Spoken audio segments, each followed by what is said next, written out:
Gary standing by with Brandon Nimmo, who just keeps saying that was unbelievable. Yeah. How would you describe what we just witnessed? I don't know. It's hard to put into words. I'll try.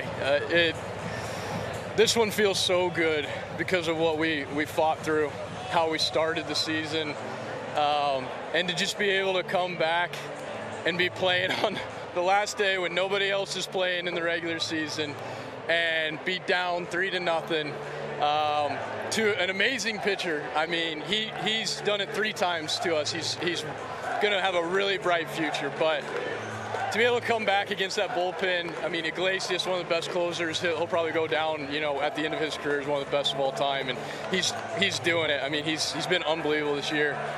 And Francisco, I mean, his story just keeps getting better and better. It's unbelievable to watch him. He is such a bad man. Like, I mean, to come up in that situation and do what he did, it takes a special person, and I'm glad he's on my team.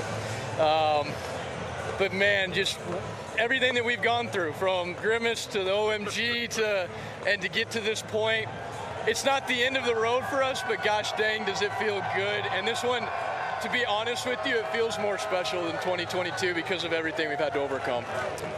You've insisted for a long time that this year was different than 2022 and different than any other team you've been on. Why? What's been different?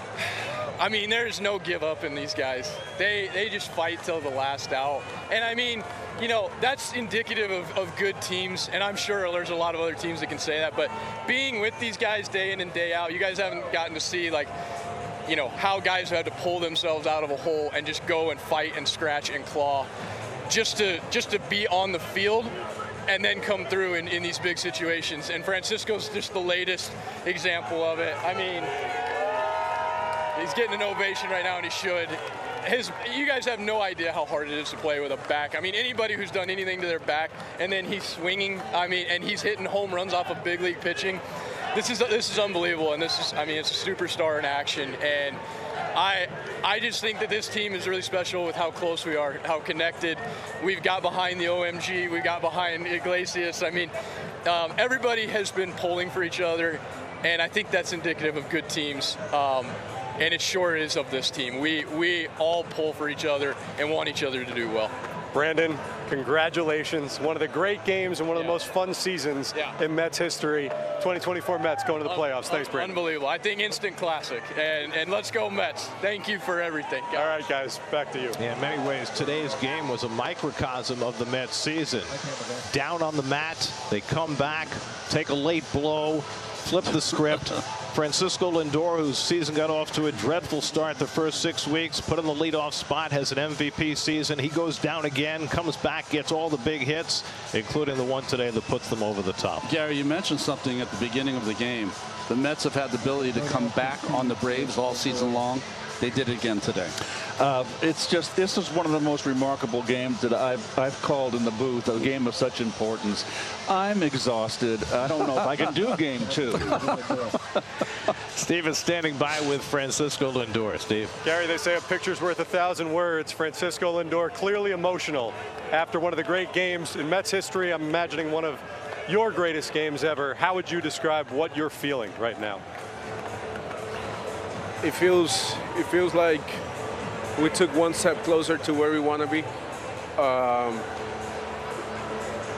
That's exactly how it feels.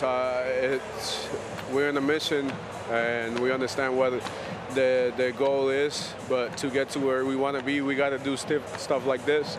And man, it was a fun game. It was a fun game. What has you so emotional right now? It's been an uphill fight. It's been an uphill fight. At one moment, I felt like we were putting ourselves in a big hole.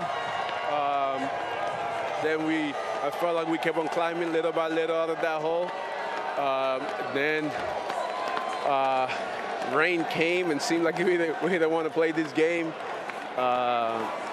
There's been a lot of steps in the way, but I guess that's part of the journey, you know. We just got to stay the course, keep climbing, and see what happens.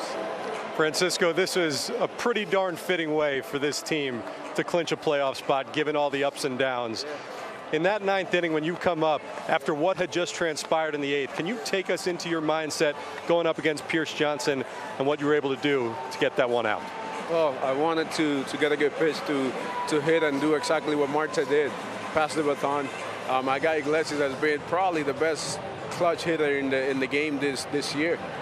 So I wasn't trying to do too much. I was just trying to get Iglesias driving another run, and it worked out. And I hit it up in the air. I was prepared. I was ready for the moment, and the moment came, and I was able to capitalize.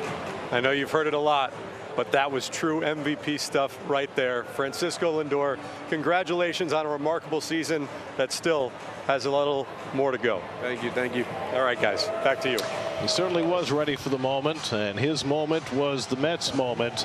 One of the greatest games in the history of the Mets, and it's Lindor who has the go-ahead home run. Diaz throwing 40 pitches after letting the lead get away in the 8th.